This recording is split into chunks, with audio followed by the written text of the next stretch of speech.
Assalamualaikum warahmatullahi wabarakatuh. Di sini saya akan menjawab pertanyaan ujian tengah semester yang telah diberikan oleh Bapak Purwo Adi Wibowo guna untuk memenuhi ujian tengah semester mata kuliah manajemen risiko. Sebelumnya, perkenalkan, nama saya Nur Hayati, NIM 191110002552.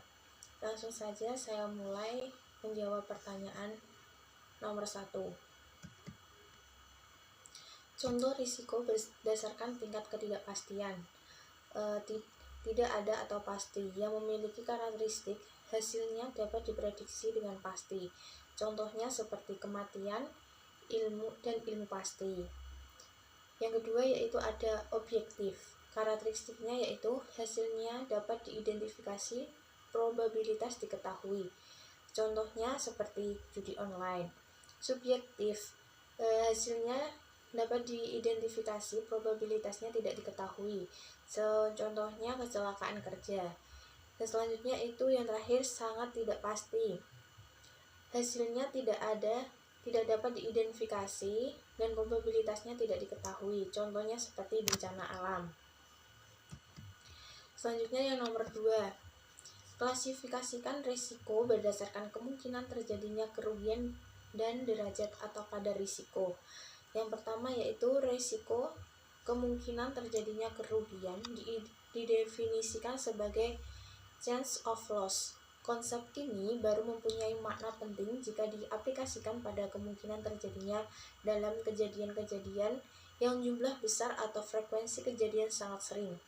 Jadi, chance of loss dinyatakan dalam jumlah risiko atau perbandingan jumlah kerugian yang terjadi dibandingkan dengan jumlah kerugian yang mungkin dalam jumlah yang lebih besar dalam suatu kelompok.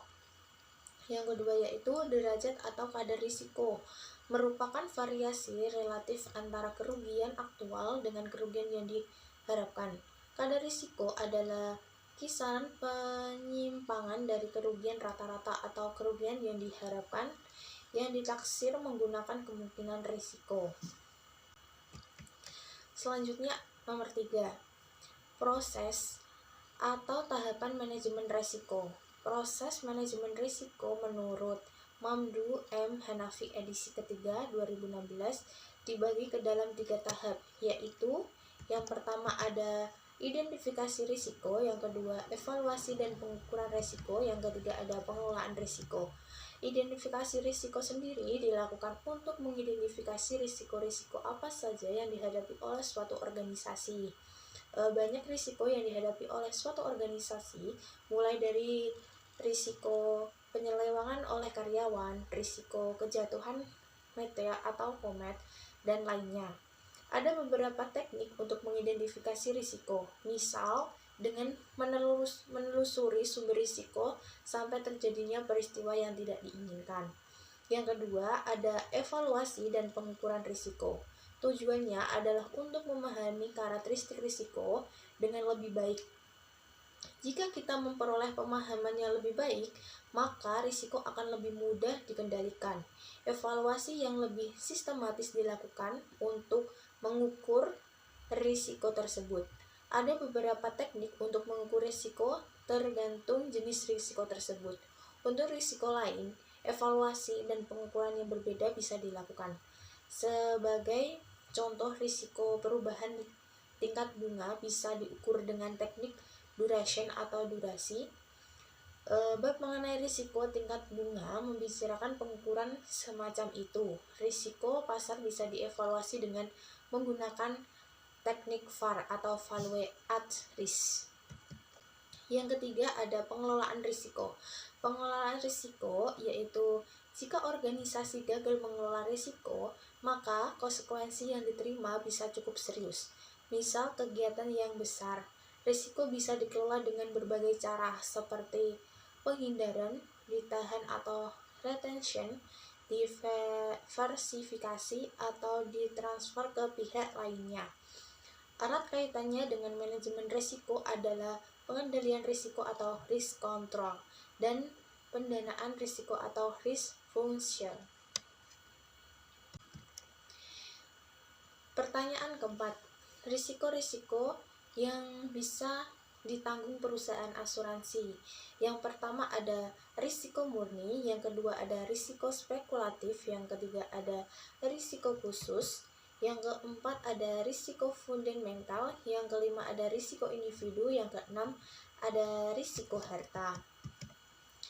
Yang pertama ada risiko murni. Risiko asuransi murni adalah risiko yang bila terjadi pasti menimbulkan kerugian, dan apabila tidak terjadi maka tidak akan menimbulkan kerugian maupun tidak akan menimbulkan keuntungan. Contohnya seperti kebakaran, kecelakaan, dan lain sebagainya.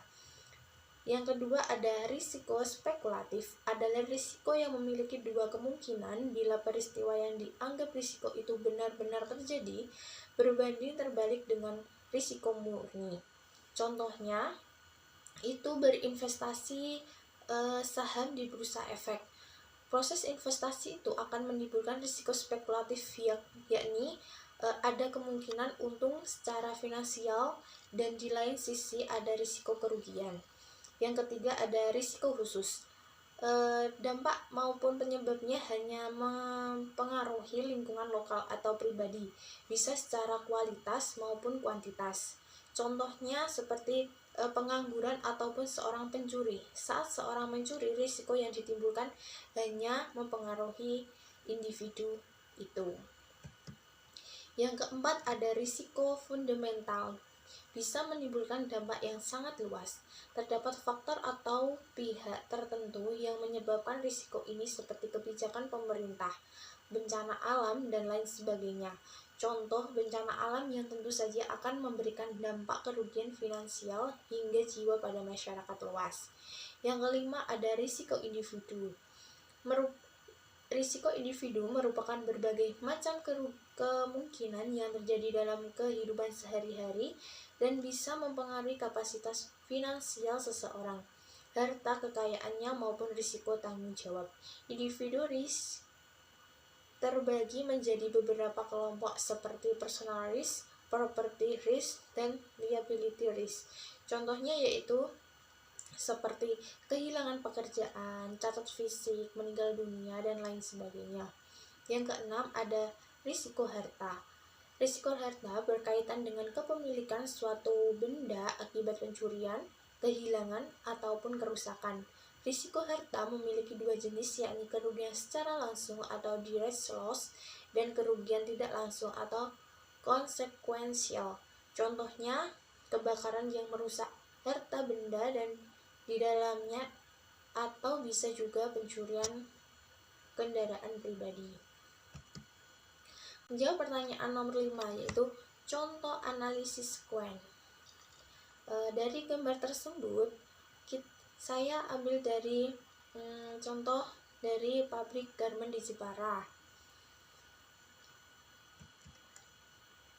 Dari sketsa di atas menunjukkan pertama dari sumber risiko yaitu pabrik garmen di Jepara. Pabrik garmen Jepara menyebabkan kemacetan lalu lintas pada saat jam berangkat dan pulang kerja karena banyaknya karyawan yang bekerja di pabrik garmen. Berkurangnya lahan di Jepara, terutama di wilayah Mayong, yang dapat menyebabkan banjir jika turun hujan berkepanjangan, serta berkurangnya minat anak muda untuk mau belajar kerajinan ukir yang dimiliki di Jepara karena lebih memilih bekerja di pabrik garmen yang menurutnya mendapatkan upah lebih banyak.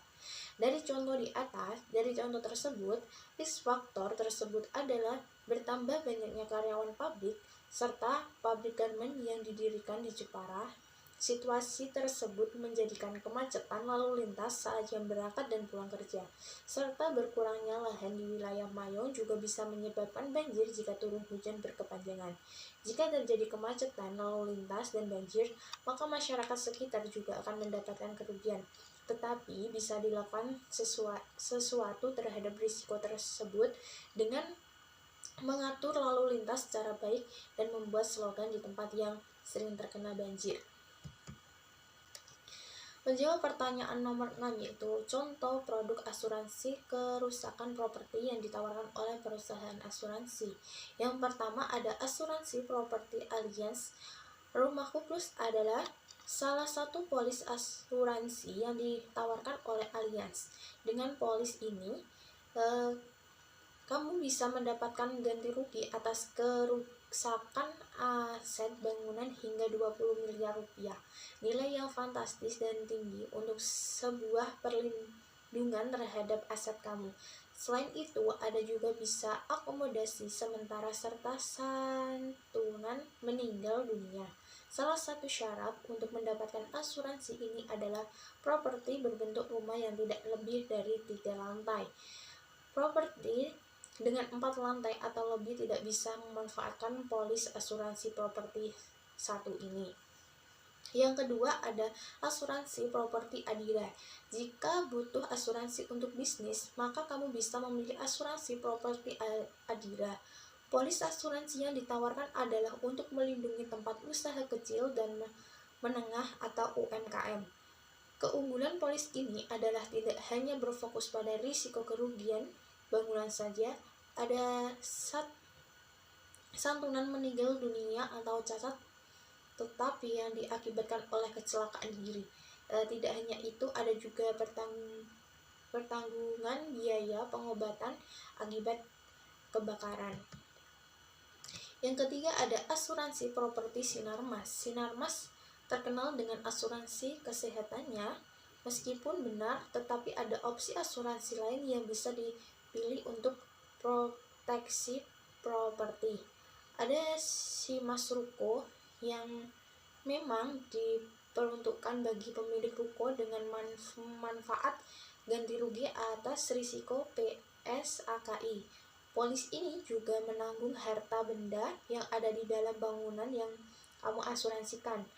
Untuk aset hunian, ada Simas Rumah Hemat Plus Plus dengan manfaat yang tidak jauh beda dengan asuransi untuk ruko. Hanya saja properti yang ditanggung adalah rumah sesuai dengan nama polis yang ditawarkan. Polis ini juga memberikan santunan cacat tetap atau meninggal dunia dan biaya pengobatan kecelakaan. Menjawab pertanyaan nomor 7, yaitu contoh produk asuransi kematian yang ditawarkan oleh perusahaan asuransi Simas Jiwa. Asuransi jiwa kredit yang memiliki manfaat satu, apabila tertanggung meninggal dunia dalam masa asuransi, maka kepada pemegang polis akan dibayarkan uang pertanggungan sebesar sisa pinjaman atau pinjaman awal pada saat tertanggung meninggal dunia. Dengan asuransi tidak ada tunggakan dan selanjutnya asuransi berakhir.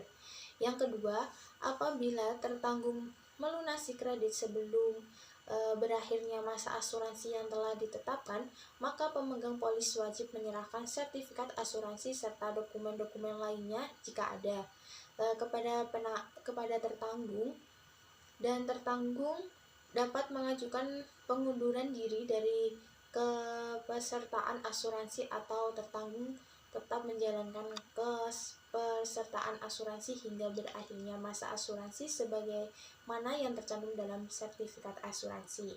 Yang ketiga, ada tertanggung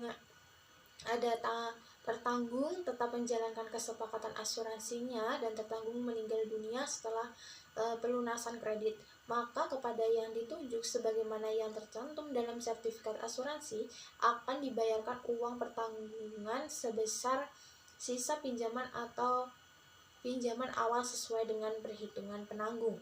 Yang keempat, jika tertanggung hidup pada akhir masa asuransi, maka penanggung tidak berkewajiban untuk membayarkan manfaat apapun kepada pemegang polis maupun tertanggung, dan selanjutnya asuransi berakhir. Yang kedua ada produk asuransi dari Simas Jiwa, yaitu asuransi jiwa tertabung yang memiliki manfaat. Yang pertama, apabila tertanggung meninggal dunia dalam masa asuransi, maka penanggung akan membayarkan uang pertanggungan dan selanjutnya pertanggungan berakhir. Yang kedua, jika pertanggungan hidup sampai akhir masa asuransi atau tidak memiliki lagi rekening tabungan di pemegang polis, maka tidak ada manfaat apapun yang dibayarkan baik kepada pemegang polis maupun tertanggung. Yang ketiga, produk dari asuransi simas jiwa. Ada asuransi grup personal accident. Yang pertama yaitu apabila tertanggung mengalami suatu kecelakaan yang mengakibatkan tertanggung meninggal dunia seketika atau dalam jangka waktu 90 hari kalender sejak terjadinya kecelakaan, maka penanggung akan membayarkan manfaat asuransi sebesar 100% uang pertanggungan dan selanjutnya asuransi berakhir. Yang kedua, apabila tertanggung hidup pada akhir masa asuransi, maka penanggung tidak berkewajiban untuk membayar manfaat apapun kepada pemegang polis maupun tertanggung dan selanjutnya asuransi berakhir. Menjawab pertanyaan nomor 7, contoh berita kecelakaan kerja. Judul berita yaitu kecelakaan kerja di Zembrana, seorang Made Angga tewas tersengat listrik. Yang pertama yaitu melakukan identifikasi kejadian. Location ada di Zembrana, Bali. Mesin alat cuci untuk menarik telur dari sangkar otomatis. Person Made Angga Surya Negara. Take of person 20 tahun. Time of day sore hari jam 4:44. Day of week Jumat 15 April 2022. Pay of body, terdapat luka bakar di tangan. Survey of injury, diduga karena tersengat listrik menjadikan Made Angga Surya Negara meninggal dunia. Occupation yaitu seorang karyawan. Selanjutnya yaitu nomor 2, ada analisis singkat kondisi penyebab bahaya. Kecelakaan tersebut terjadi pada hari Jumat sore. Saat itu Made Angga bersama seorang temannya yang sedang bekerja mencuci alat untuk menarik telur dari sangkar otomatis. Diduga karena tersengat listrik menyebabkan korban meninggal dunia. Yang ketiga ada asesmen risiko. Made Angga dengan luka bakar di tangan karena tersengat listrik sehingga menyebabkan meninggal dunia. Kejadian ini lantas dilaporkan ke pihak polisi. Yang keempat ada analisis akibat kejadian kecelakaan tersebut. Akibat kecelakaan kerja tersebut, Made Angga meninggal dunia karena tersengat listrik saat mencuci alat untuk menarik telur dari sangkar otomatis. Yang kelima ada pengendalian risiko yang mungkin dijadikan, yaitu seharusnya pekerja dapat memperhatikan keadaan tempat kerja seperti memperhatikan keamanan mesin atau alat-alat yang digunakan agar tidak terjadi hal yang tidak diinginkan. Mungkin dari saya sekian yang dapat saya sampaikan. Kurang lebihnya mohon maaf jika ada kata yang kurang berkenan. Sekian dari saya. Wassalamualaikum warahmatullahi wabarakatuh.